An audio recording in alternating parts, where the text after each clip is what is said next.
ساتوی پسرو وینو دا د شهیدانو کور، دا د باتورانو کور، دا د باتورانو کور، دا د باتورانو کور، دا د باتورانو کور. ستا کاڼي او بوټي ټول مونږ ته لالونه دي، وینا پرې توی شوې دا سره لکه ګلونه دي. کلی څوک نیولی شي دا د زمریانو کور، دا د باتورانو کور، دا د باتورانو. السلام علیکم. د لغمان د ملي ټلویزیون ډیرو درنو قدرمنو لیدونکو ستړي مه شئ. نن یکشنبه د 1405 هجري شمسي کال د جوزا یا غبرګول 11 نیټه ده. ډیرو درنو قدرمنو لیدونکو تاسو تر دې دمه د افغانستان ټلویزیون د بیلابیلو خپرونو لیدونکي وئ. اوس هم پام وکړئ د لغمان د ملي ټلویزیون سیمه ییزو خپرونو ته. خو په سر کې څو مهم خبرونه زه شاکر الله هڅاند یم.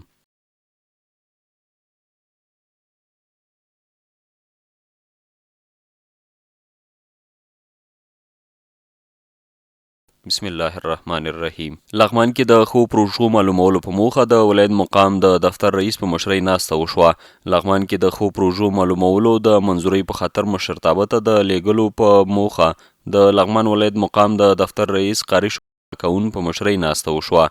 د ولایت مقام د خبرپاڼې له مخې په دې ناسته کې د دفتر رئیس سربیره د اقتصاد رئیس، د اوبو انرژۍ رئیس، د برېښنا رئیس او د یو شمېر نورو ریاستونو نمایندګانو ګډون کړی و.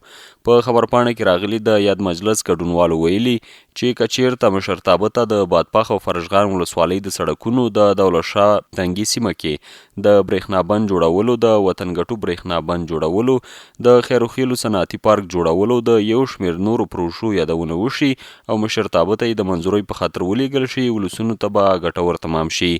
په ورته وخت کې دوی پریکړه وکړه چې د یادو پروژو د منظورۍ لپاره به هلې ځلې وکړي تر څو هیوادوالو ته لازمې اسانتیاوې برابرې شي.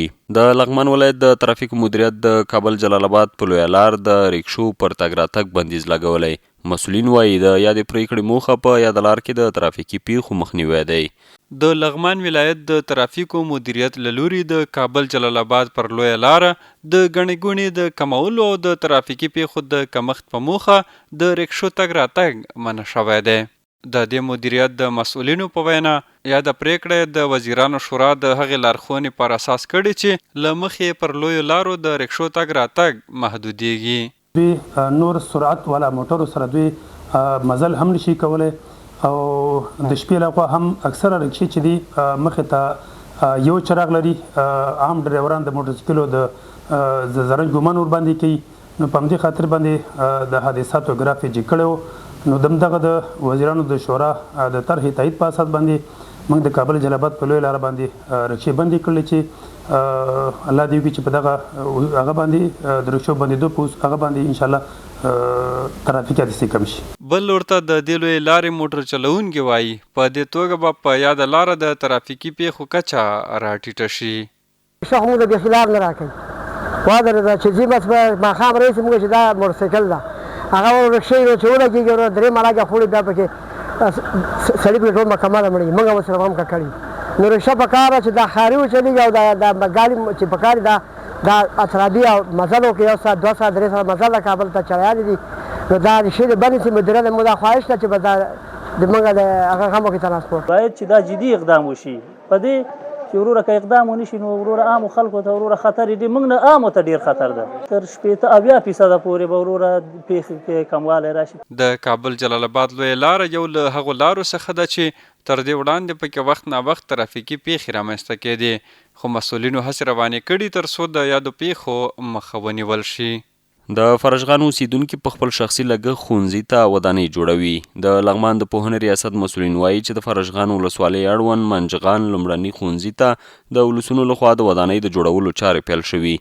د دې ریاست د نشراتو مسؤل محب رحمان مالیار رسنیو ته ویلي چې دغه ښوونځي 6 درسي خونې، یو سیټ تشنابونه او احاطوي دیوال لري چې د ولسونو لخوا د 500,000 افغانیو په لګښت جوړیږي. نوموړي ویلي د یادې ښوونځي لپاره 3 بسوې ځمکه هم د سیمې د یو شخص لخوا وقف شوې چې نن پکې ولسونو په خپلو چاندو د تعمیر جوړولو کار پیل کړی. د یادونې وړ ده چې لغمان کې تر دې وړاندې ولسونو په خپل شخصي لګښت ښوونځي او مدارسو ته ودانۍ جوړې کړي دي. او د اقتصاد رئیس په مشرۍ لغمان کې د فعالیت کوونکو موسساتو سکتوري ادارو ترمنځ د همغږۍ ناسته ترسره شوه. د لغمان ولایت د اقتصاد رئیس مولوي عطاالرحمن فاتح په مشرۍ د فعالیت کوونکو موسسو سکتوري ادارو ترمنځ د همغږۍ ناسته ترسره شوې د یاد ریاست د خبرپاڼې پر اساس په دې ناسته کې د یو شمېر سکتوري ادارو استازو په لغمان ولایت کې د فعالیت کوونکو موسسو مسؤلینو ګډون کړی و یاده ناسته د قرآن کریم د څو مبارکو آیتونو په تلاوت سره پیل شوې ورپسې د اقتصاد رئیس د پرانیستونکي وینا پر مهال د غیر اماراتي موسساتو د فعالیتونو په اړه هر اړخیز وضاحت وړاندې کړی او د موسسو ترمنځ د همغږۍ پیاوړتیا د داخلي تولیداتو ملاتړ له مهاجرینو سره همکاري او د پوهنې په سکتور کې د مکتوبونو ترمیم او بیارغونه یې د مهمو موضوعاتو په توګه یاده کړې وروسته د سکتوري ادارو موسسو استازو په خپل وار سره د خپلو روانو او پلان شوو پروژو په اړه معلومات وړاندې کړي د خبرپاڼې له مخې په پای کې د اقتصاد رئیس د غونډې نتیجه ګیري کړې او د ادارو ترمنځ پر دوامداره همغږۍ د پروژو پر مؤثر تطبیق او ګډکار ټینګار کړی ډیرو درنو قدرمنو لیدونکو د دې ساعت خبرونه چې تاسو هم در وړاندې کړل تر بیا ښه وخت